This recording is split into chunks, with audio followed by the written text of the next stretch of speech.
일체 사회 활동을 거부하고 집안에서만 지내는 사람. 네, 벌써 한 30여 년 전부터 일본에서 히키코모리라고 해서 큰 사회 문제가 됐고요. 정부와 학계의 관심도 컸었죠. 우리나라에도 이제 이런 분들이 많아진답니다. 은둔형 외톨이 이렇게 지금 부르고 있는데요. 자, 몇몇 지자체에서는 이거 사회 문제 하나다. 이거 좀 어떻게든 대처하기 위해서 관련 조례를 만들고 있기도 하답니다.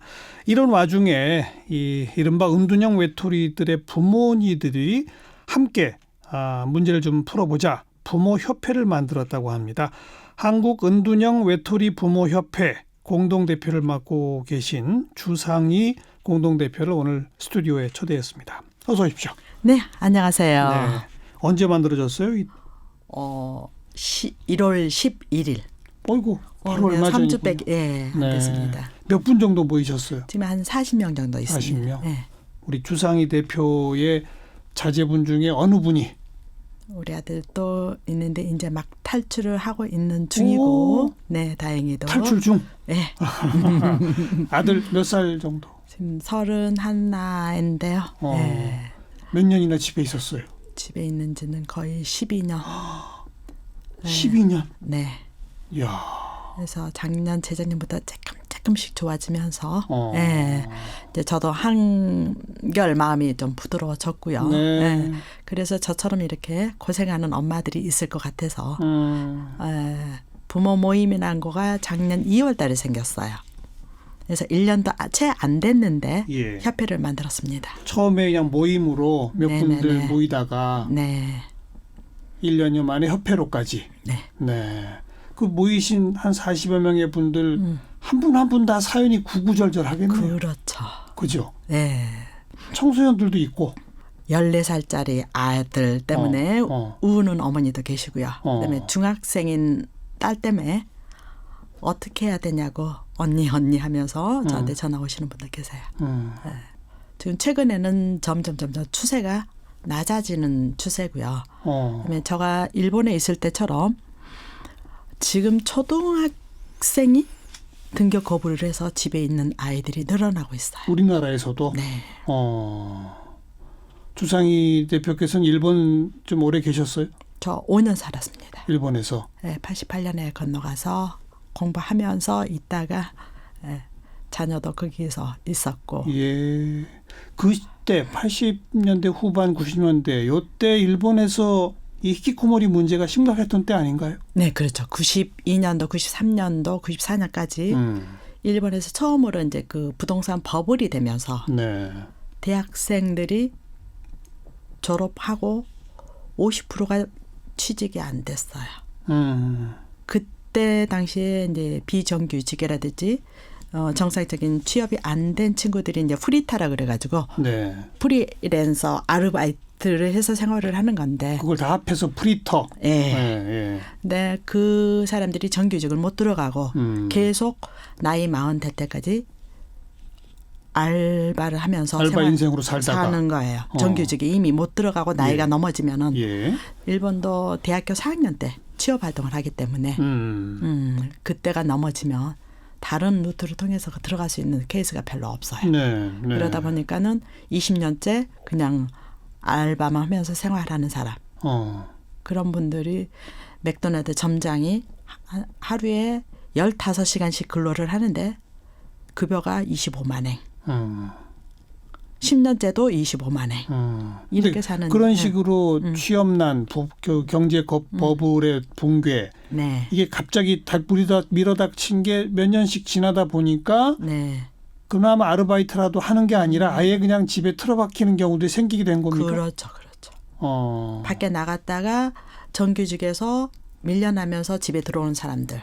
직장 생활 했는데 6개월, 1년 있다가 나는 여기에 적응을 못하겠다 해서 들어오는 사람들. 그렇게 하고 그다음에 이제 그때 당시에도 대학교 입학을 했는데 내가 원하는 학교가 아니에요. 그러면은 지금 현재 부모한테 손 벌릴 그런 버블이 됐기 때문에 말을 못하고 그냥 입 닫아버리고 그냥 은둔하는 상태. 학교도 포기하고 네. 그냥 집안에만. 네. 이게 일본이 히키코모리라고 하는 이름으로 유명해졌잖아요. 네네네네. 다른 나라에도 있어요? 있어요. 아니, 일본하고 우리만 있는 거예요? 아니에요. 전 세계적 현상이? 지금 현재 설 연휴 마지막 날에 KBS 방송에서 이탈리아 편을 했습니다. 은둔형 외톨이에 대한 거를. 이탈리아? 네. 이탈리아가 한국하고 어떤 정서적인 면에서 비슷해요. 삼면이 바다예요. 다혈질이고요. 예. 네. 그래서 모자 가정도 비슷하게 아들이 엄마 곁에서 살아요. 그런 부분이 좀 닮았어요. 네. 그러면 전 세계적 현상이고 네. 특히 일본은 한 30여 년 전부터 심각한 사회 문제가 됐고 네. 뭔가 학문적 연구와 접근 분석도 많이 이루어졌습니까? 일본은 있는데 예. 우리는 없어서 저 여기 와서 오늘 사회학자 선생님께서 연구 좀 해주십사 하고 부탁드리고 싶고요. 그게 그러니까 일본적 어떤 분석이 꼭 한국에 적용시킬 수 없다고 보시는 거예요? 비슷한 점도 있지만 다를 수도 있다. 다를 수도 있어요. 네, 그래서 일본이라는 나라가 문화가 사무라이 문화가 1000년이에요. 그렇죠. 그런 사람의 인격 형성부터 시작해서 기본적인 생각하는 틀하고 한국 사람의 그 자유로운 생각하는 그런 부분들이 저희가 훨씬 더 다양해요. 그렇죠. 네. 꼭 비슷하게 말할 수는 없네요. 네. 하지만 사회 구조적으로 뭐 실업난이 심각해진다든지 취업 자체가 어려워진다든지 이런 등등은 영향을 미치겠죠. 그렇죠. 그래서 점점 늘어나는 추세고요. 그다음에 청년들이 보통 헬조선 그랬잖아요. 불과 몇 년 전부터. 예. 네. 그런 이야기부터 시작을 해서 지금 점점 하향 추세 연령적으로 낮아지고 있고. 10대 사춘기부터 지금 초등학생까지 등교 거부가 나타나고 있습니다. 그래서 일본하고 지금 추이가 비슷하게 가고 있어요. 네. 전체 우리나라에 몇 명 있는지 이런 조사 같은 거 된 적 없죠? 전혀 없습니다. 없죠. 네. 또 은둔형 외톨이라고 하는 이 개념을 적용하기 위한 무슨 기준 같은 것도 없죠? 기준은 없고요. 2005년도에 여인중 박사님이 책 하나 쓴 거가 있는데 누구요? 여인중 박사님이라고 지금 은둔형 외톨이에 대한 책을 처음으로 한국에 쓰시고 발표하셨던 분이 계세요. 그래서 지금 저희 협회에 고문으로 모시고 있는데요. 예, 그분 같은 경우에는 지금 책에 3개월 동안 아무도 연락 안 하고 방에 틀에 박혀 있는 사람은 은둔형 외톨이라 한다. 그렇게 이제 그 학문적으로 기준을 잡아놓고 있고요. 책마다 약간 틀리는데 일본 같은 경우에도 뭐 6개월 이상 이런 분도 있고요. 네, 그렇습니다. 정신질환의 일종입니까? 아닙니까? 아니고요. 아니다. 네. 일단은 약간의 그 마음적인 압박을 많이 받았던 사람들, 우리 사회에서 그 1등만을 추구하고 그런 면에서 어떤 그 미래의 사다리가 없는 사람들. 근데 나는 반에서 1등이야. 근데 전교 1등은 아니에요. 이러면서 선행학습하면서 점점 더 아이들이 지쳐가는 상황. 그러면서 의대 안 가면은 법대 안 가면은 내 미래는 없어. 네, 이런 식으로 하다 보니까 작년에도 그 스카이 캐슬이라는 그 방송 드라마 있었잖아요. 그것처럼 인류가 아니면 성공하지 못한다는 거를 이미 청년들은 알고 있어요. 예.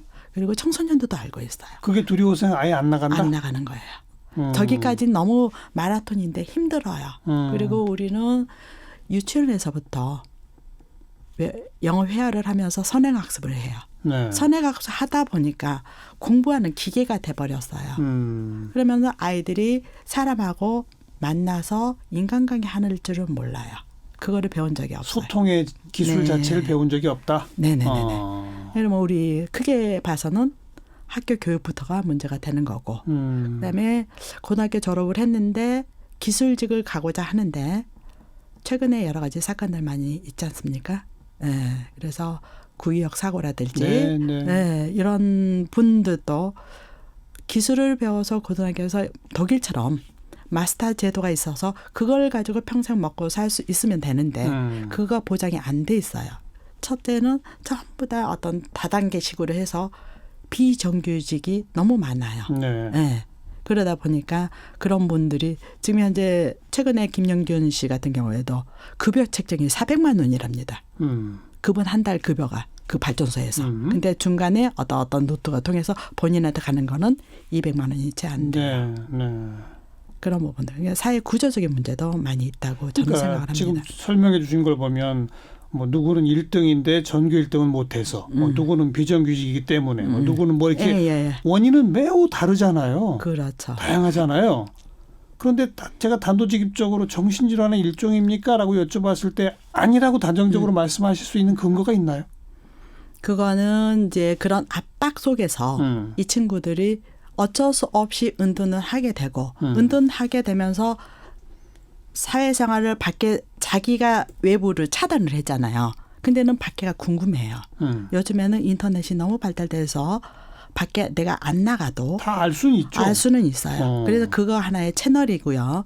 그러다 보니까 인터넷 게임으로 중독이 그러니까 하나의 현상으로 내가 은둔을 했는데 게임이 먼저 선행을 해서 은둔형 외톨이가 아니고 은둔형 외톨이가 되다 보니까 게임 중독도 되고 기타 등등의 문제가 발생이 되는 거예요. 네. 우울증에 걸리는 경우도 생길 있어요. 것이고. 그죠? 네. 햇볕을 안 보고 있다면 더더구나 더 그런 현상이 잦아지고 그러니까 은둔을 해서 내가 무서웠는데. 알겠습니다. 그러니까 말씀 들어보니까 어떤 정신질환이 생겨서 은둔이 시작되는 것은 아니고 다양한 원인으로 은둔을 하다 보면 각종 질환이 생길 수는 있다. 각종 중독도 생길 수가 있고 그런 거로군요. 그렇죠. 어떻게 도와주면 되는 겁니까? 뭐 우리 주 대표님께서 당사자로 10몇 년을 아드님과 씨름하셔서 아시겠습니다만 어떤 도움이 가능한 거예요? 그런 분들한테? 저는 그런 거를 사회 시스템적으로 매뉴얼을 만들어야 되고요. 일본은 지금 현재 20년 동안 축적이 돼 있지 않습니까? 저도 지금 일본 책을 보고 지금 나름대로 혼자 번역하고 혼자 이해하고 있지만 이거를 전문적으로 이 은둔형 외톨이에 대한 전문 서적이 별로 없어요. 글쎄요. 그다음에 연구 논문도 10여 편에 불과합니다. 최근 10년 동안에. 그러니까 예를 들어봐 주세요. 어떻게 사회가 접근하면 그나마 도움이 되는 겁니까? 네, 그래서 이거는 지금 제가 알기로는 삼성병원에서도 내무부 쪽에서 어떤 오더 받아가지고 작년에 지금 저희들을 체크를 했어요. 연구 데이터. 용역을 진행하고 있나 보네요. 네, 진행을 하고 있고요. 그다음에 이제 서울시에서 담당이 이제 처음으로 발령 받아가고 오셨어요. 박원순 시장도 은둔형 외톨이 지원 마스터 플랜 만들겠다 이런 얘기를 했단 말이에요. 그런데 어떻게 해야 하는지는 아직 모르는군요. 그래서 지금부터 만들어 가고 있고요. 그래서 항상 그 자리에 저를 불러달라고 부탁하고 왔습니다. 네. 주 대표께서도 구체적으로 딱 부러지는 방법은 없지만 제시하기 어려운 거죠. 엄마들끼리는 이제 구전으로 근데 한 10년 하다 보니까 이제는 조금은 알겠어 하는 엄마들이 생겨요. 그래서 그 엄마들이 후배 엄마들한테 이것도 한번 해봐 하는데 그 100명의 자녀들마다 케이스 바이 케이스로 다 달라요. 다르죠. 그래서 뭐라고 그냥 한 가지 팁을 주기가 어렵네요. 그렇죠. 근데 이거는 한번 해봐 하면서 엄마들끼리 자조 모임에서 나는 이렇게 했더니 이게 문 열어줬어 하는 것도 있지만 그렇게 해서 모든 아이가 통하는 건 아니에요. 정말 그래서 어렵네요. 어려운 거예요. 주 대표님 자제분은 그래도 조금씩 지금 나오고 있다. 네. 저도 무수한 시도를 해봤고. 그 전에는 그러면 아예 말도 안 섞나요? 어떻게 되나요? 말 안 섞고요. 방문도 안 열어주고요. 그러니까 엄마가 외출하고 없을 때만 지금도 그 15살 딸 있는데 엄마가 일부러 집을 나온답니다. 그 사이에 엄마가 없는 사이에 집안을 걸어 다니고 돌아다녀요. 근데는 식사도 그때 해결하고 뭐 이렇게. 네. 근데 엄마 있는 데서는 안 하고 싶은 거예요. 대화를 안 하고 싶은 거예요. 그냥 차단을 하는 거예요. 그 원인이 이제 가족 내에서도 있을 수가 있는데 엄마가 일단은 딸 마음을 알아주고 호응을 해줘야 되는데 고생을 덜 했어. 뭐 이런 식으로 대응을 한다든지 저도 처음에는 너무 이상해가지고 병원에 갔어요. 그리고는 입원시키라 그래서 입원을 시켰어요. 그리고 나서는 그게 잘못돼서 아들한테 5년 동안 무릎 꿇고 빌었어요. 미안해. 엄마가 그때는 그럴 수밖에 없었어. 너 살리려고 그래서. 강제 입원을 아마 했던 모양이군요. 네, 최근에도 그런 의사 선생님이 계세요. 이거를 정신병 쪽으로 취급을 해서 어허. 하는데 이 친구들은 그게 아니에요. 뭔가가 자기 속에 마음이 있는데 마음이 깨졌어요. 엄마도 못 믿겠어요. 그래서 아무한테도 이야기하고 싶지가 않아요. 네. 네, 그런 부분들을 병원에 가서 해결이 안 됩니다. 본인은 이게 뭐 전혀 문제가 알겠습니다. 안 되는 부분이기 때문에. 그나마 그래도 네. 이게 물론 똑같이 볼 수는 없지만 네. 그나마 사회 문제화되고 그 연구도 좀 진행된 일본에서는 네. 어떤 지원 시스템 같은 게 있던가요? 그런 거 좀 우리가 그래도 좀 예. 벤치마킹 해야 되잖아요. 네, 지원센터가 사회 지원 시스템이 있죠. 네. 어떤 게 있습니까, 일본? 지원센터가 27개나 있습니다. 그래서 각 현마다 하나씩 있고요. 작년에 너무너무 좋은 소식이 들렸던 거가 광주 광역시에서 9월 달에 은둔형 외톨이 지원센터를 건립하기 위해서 조례가 하나 지자체에서 처음으로 예. 통과가 됐습니다. 그래서 지금 지원센터를 건립 중에 있습니다. 근데 그 지원센터는 어떤 프로그램을 가동하는지는요? 아직까지 일본 구체적인 같은 경우. 그래서 일본에서 그거를 이제 담아오기는 하는데 네. 일본도 행정적으로 여러 가지 많은 거를 했어요. 근데 시행착오도 많이 겪었어요. 그렇기 때문에 효과적인 거는 역시 엄마들이 배워야 된다.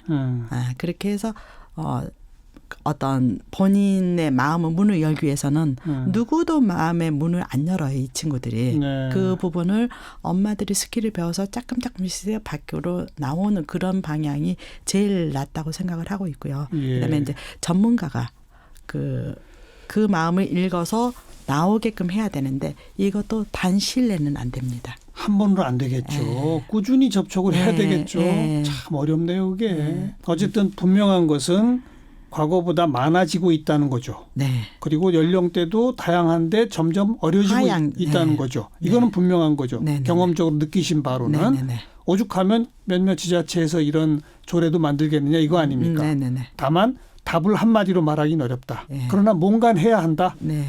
이제부터 같이 해보자. 이거로군요. 네. 참 어렵습니다.